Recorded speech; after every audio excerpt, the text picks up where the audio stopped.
সকলকে স্বাগত। বন্ধুরা, আজ আমি চিকেন রান্না করছি, কিন্তু স্বাদ হবে একদম মাটনের মতো। কি পদ্ধতিতে, কিভাবে, কি উপকরণ দিয়ে রান্না করছি আপনারা দেখতে থাকুন। মাটনের সাথে চিকেন রান্না করার জন্য আমি 1 কেজি চিকেন নিয়ে নিয়েছি। চিকেনটাকে খুব ভালোভাবে ধুয়ে জল ঝরিয়ে এই কড়াইতে রেখেছি। আর এখানে 4টে মিডিয়াম সাইজের পেঁয়াজ কুচিয়ে রেখেছি। যেহেতু মাটনের সাথে হবে সেহেতু একটু পেঁয়াজটা বেশি দিয়েছি। এইটা কুচানো পেঁয়াজটা এর মধ্যে দিয়ে দিচ্ছি।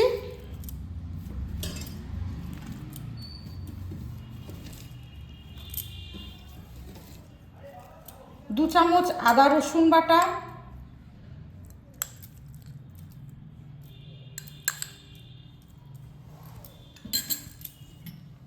1 চামচ হলুদ গুঁড়ো, 1 চামচ শুকনো লঙ্কার গুঁড়ো, 1 চামচ কাশ্মীরি লঙ্কার গুঁড়ো, ধনে গুঁড়ো 1 চামচ, জিরে গুঁড়ো 1 চামচ, 3 চামচ দই,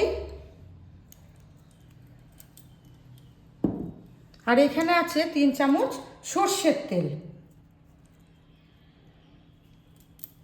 এই মশলাগুলোকে আমি একসঙ্গে ভালোভাবে মেখে নেব। এই চিকেনের সঙ্গে মশলাগুলো খুব ভালোভাবে আমি মাখিয়ে নিচ্ছি। এখন আমি এর মধ্যে কোনো রকম নুন ব্যবহার করছি না। নুন ব্যবহার করলে পরে মাংস থেকে জল ছেড়ে যাবে, তখন এটা কষাতে খুব অসুবিধা হবে।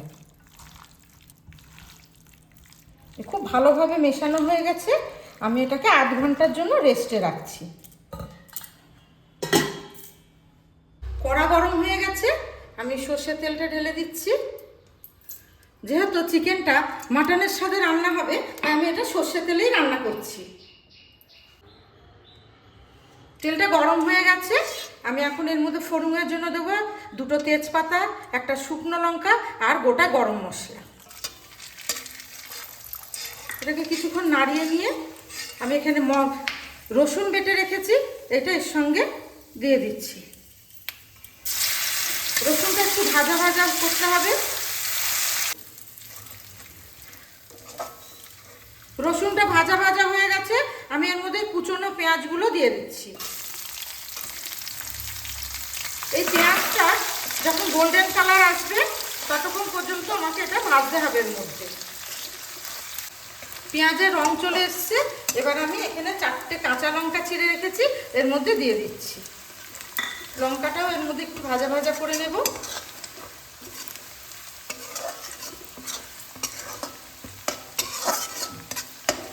লঙ্কাটা ভাজা ভাজা হয়ে গেছে। এখানে আমি 2টো মিডিয়াম সাইজের টমেটো 4 ফালি করে কেটে রেখেছি, এর মধ্যে দিয়ে দিচ্ছি। টমেটোটা নরম না হওয়া পর্যন্ত আমি এটাকে ভাজতে থাকবো। এর মধ্যে টমেটোটা নরম হয়ে গেছে। ম্যারিনেশন করা চিকেনটা আমি এর সঙ্গে অ্যাড করছি।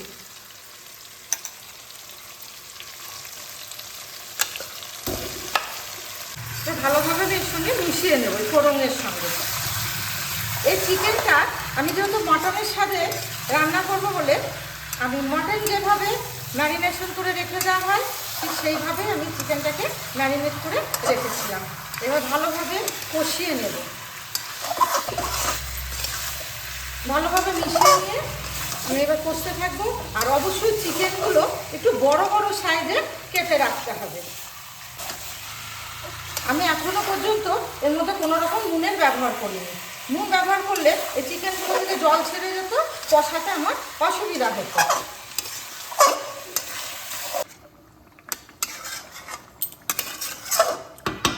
দেখুন বন্ধুরা, মাংস থেকে কতটা জল ছেড়ে গেছে। এইবার আমি এর মধ্যে স্বাদ মতো লবণ দিয়ে দেব।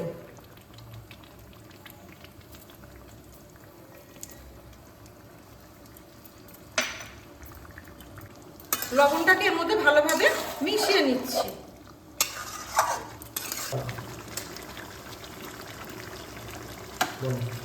তেল ছেড়ে গেছে। এবার আমি আগে থেকে আলু ভেজে রেখেছিলাম, এটা এর মধ্যে দিয়ে দিচ্ছি। এর মধ্যে কিছুক্ষণ নাড়াচাড়া করে নেব।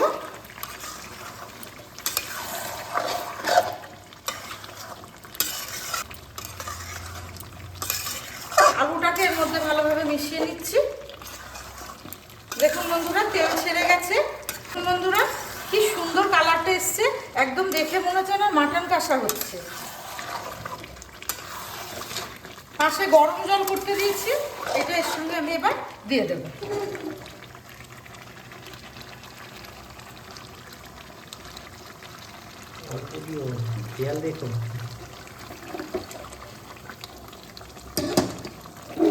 জল দেওয়া হয়ে গেছে, ভালোভাবে মিশিয়ে নিয়ে আমি এটাকে এবার দিয়ে সিদ্ধ করতে দেবো।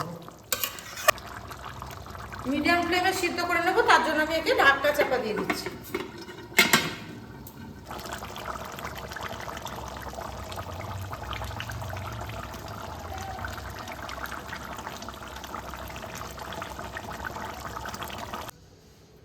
রান্না একদম রেডি।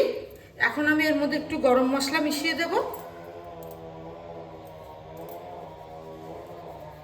দেখুন বন্ধুরা, এই চিকেনের এই ঝোলটাকে দেখে মনে হচ্ছে একদম মাটনের ঝোলের মতো। মাটনের স্বাদে চিকেন কারি একদম রেডি।